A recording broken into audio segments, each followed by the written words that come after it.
your landing beach I know na stone I say breakwater I know na buana a stopping waves tidal waves obi onim say NDC for go catch teshi for ni fisher folks afai for say anytime obi be nsuo be for obi ana bibi no eye landing beach no kobo be ye ni nti ena sebi unso obi bibia say won epuno no kobo enti afai for no bisa say yembra na yembe tutu buo no $10 million project yembe tutu in free ho project na man ko fo wu nsuo obi ena bi do kasai high tide nsuo high tide ba obi ani teshia nsuo e ebe say na bibia first no nsuo to a obeti na afra MP nsuo be so muniama point am here ni say one of the things that is dangerous about the NDC I am me bompa say nyame mboa ni say ade a wa ya boa nipa no otimi ma nipa sorry ti ade no because of politics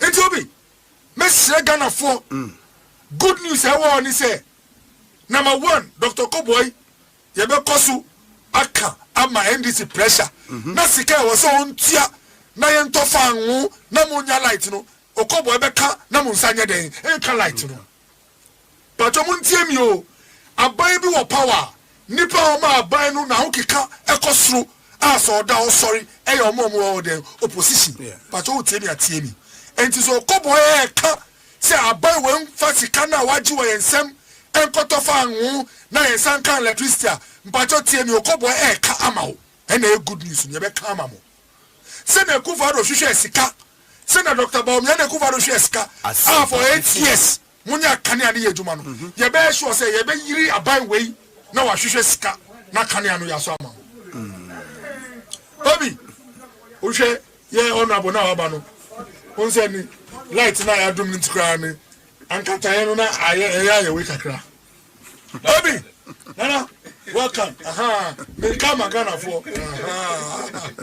obi enti bajo utiemia Dr. Okoboy nim say o fridge no niaba na ewo mu no say enti Okoboy ma wa ti ase say aban wei se na ekufo ado ni Dr. Baumia de bia pay sika ma ye tua sika ma ye nya fa nwu ma onya electricity no ye ntie sa python ana cobra na mo ka no ye be yiri wo ama omudi sika atofa nwu aye sure say on sabaka electricity na mpacho another good news e wo ni say anopai me di Dr. Mahmoud Baumia bonkomo obi na Dr. Baumia anopai okabi mi ma meniji o si Dr. Okoboy the objective of the MPP will not be to only provide stable power it will be to provide affordable power obi ti de me kanu enyeze electricity pen na ye be ye nwu adwuma Ghana for Dr. Mahmoud Baumia ebe ye sure say sa 24% na electricity na ya tusu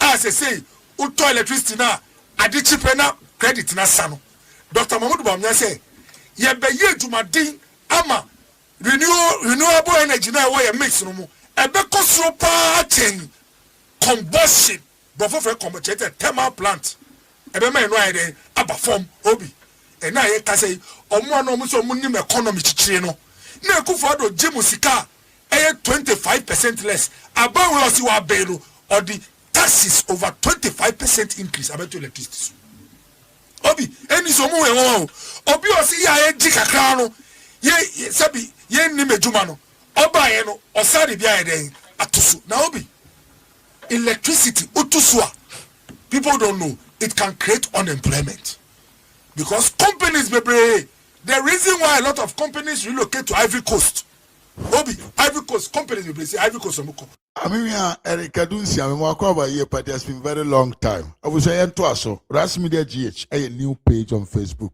Madam Munyina say moment to us. Obi someone the first thing they quote is the cost of electricity.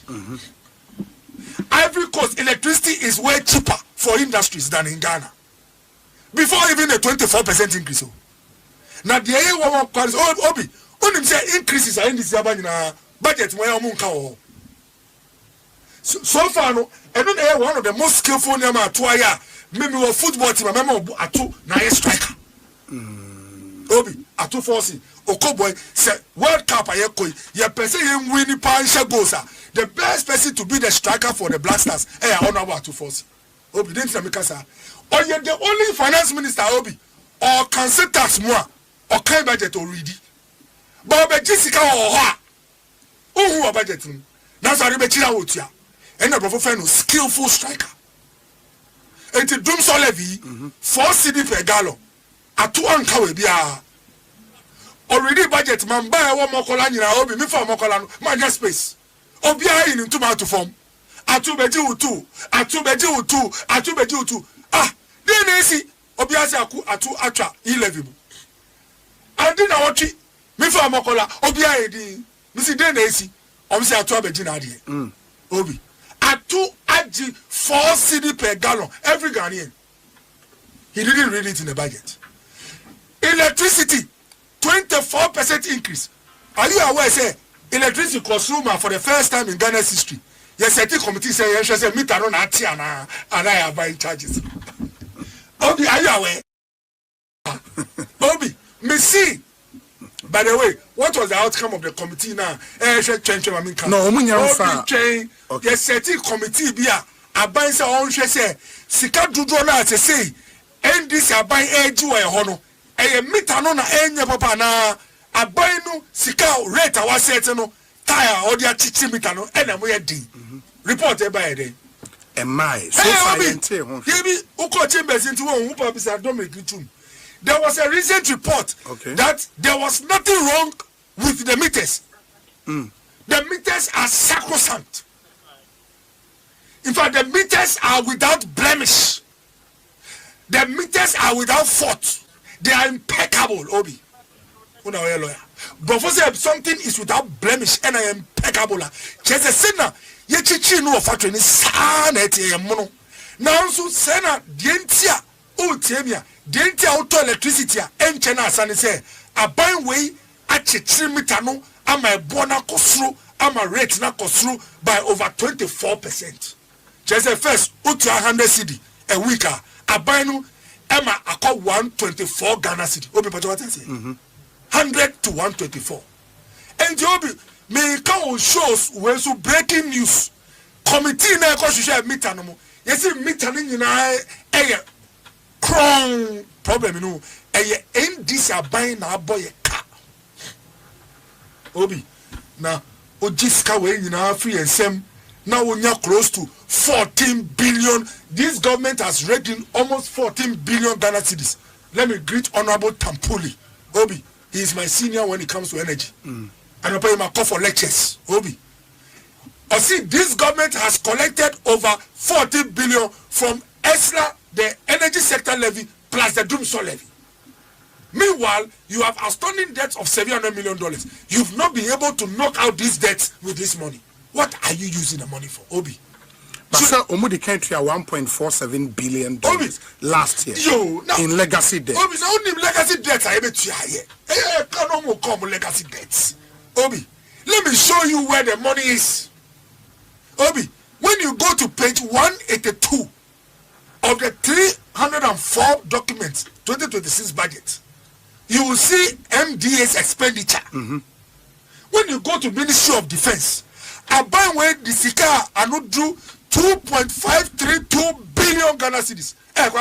Down payment for plane 6.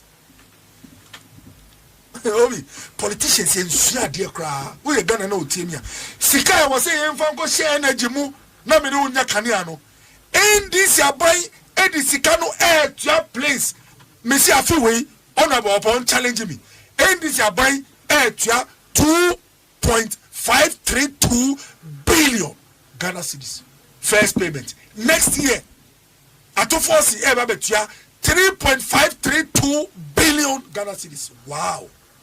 A government that preached on coming to solve Ghanaians' problems can commit close to 6 billion Ghana cedis to buying planes in 2 years. Obi, Dr. Mahmoud Baumia will realign our priorities to our needs. Obi, me see me can now just me why mobo Omaya osi onye ska odibe wie hospital.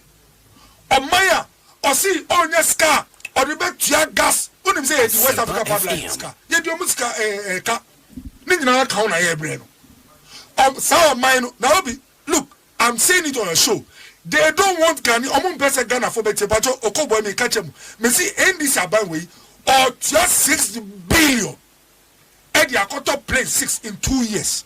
In fact, by the time I ever do 2029, now NDC Abanwe actually 30 billion Ghana cedis. Now be who do you make away no? Sasi kano brofo freno. The my friend is saying opportunity cost. Oh, OB. The meaning say law no apart from law. Say na what's our economics. OB. Cause we MBA me first year program and I train me. The money they are invested in place. Sika anka beti mi ama o tiemia anka ubenya kamia anajuwe. Okay. It will be running up no. Ghana for me see achia na say buye. Say the ye the pressure be ma NDC aban na watofa ngo obi odi ne ka wetua ama yanya kanea. Ba asem dey we chi ni say yembo mpan nyame ma yenkwa na Dr. Mahmoud Baumia ba na electricity no apart from say yensabeka no ebo no asai dey akofom. Me da say Dr. Bernardo Koboy na ye training kan ko see saying so 5 2 akoye papa ye share na ache na say na niam aju in info no doso say ni nyina say Jawana no go him say me call St. John's first year na me house prefect no oh yeah no house 1 St. Francis house na me house prefect no obo me ho by 2 no me show you show minister on Nimsika do our finance minister G. Is it the case? Is it that the finance minister doesn't tell the energy minister? Because Yankasa finance minister G can one fund good consolidated fund NBB. Because Yankasa, if you read section 3 very well, it says that the minister shall cause to open and maintain an account to be known as the energy sector support account. So there's a specific account to it. Sure. And when the specific account and the amount of money realized, definitely is the energy minister who will be the implementation authority. And see, is it the case that the finance minister is the only person who knows and the energy minister doesn't know? Like I said, this is the first step. If they respond, or when they respond to the RTI, and I get the angle that they are coming from, then I'll take it from there. But what I do know, and the reason I'm a Ghanaian, yet 1 cedi per litre is to keep our lights on, and now our lights are not on. It's to reduce our the prices of fuel at the pumps, and now the prices of fuel at the pumps have not been reduced drastically from what was inherited. And see, the question is, the energy ministry need to report to us or need to tell us what the money is being used for. Now, a case said that based on arguments now will refer me to some sections of the ESLA in terms of reporting. Say, finance minister Bejis Kano, that's the kind of one catcher energy minister say, oh, yeah, yes, the NTG way now at IPPs. Now where the Jew doom so say your problem we are not how the first solving the BB. Now can say on him on to me on catcher energy minister. I don't think so. And if that is the case, if they try to go in that angle, that would be even a more serious matter for us Ghanaians to look at it, because it could directly be a misappropriation of funds, because the funds is for specific instructions. And that is why a special account was opened for it. Yeah, I get you. I mean, my only point of departure because we care about accruals and the receipt of that money is done by the Ministry of Finance, and then it will be transferred into that special account. The Ministry of Finance becomes the source, so we pay the total accruals, and that's why the Act is specific about the role of the Minister of Finance. And nothing soon a report about Parliament, a free Ministry of Finance, never, and not the Ministry of Energy. And that's my only point of view. But I said, trying the response from the Energy Ministry, and then you can advise yourself. You will see how I name Besiako. Why? Okay. Yeah. In the BBN, I bet about the Comobio. Why?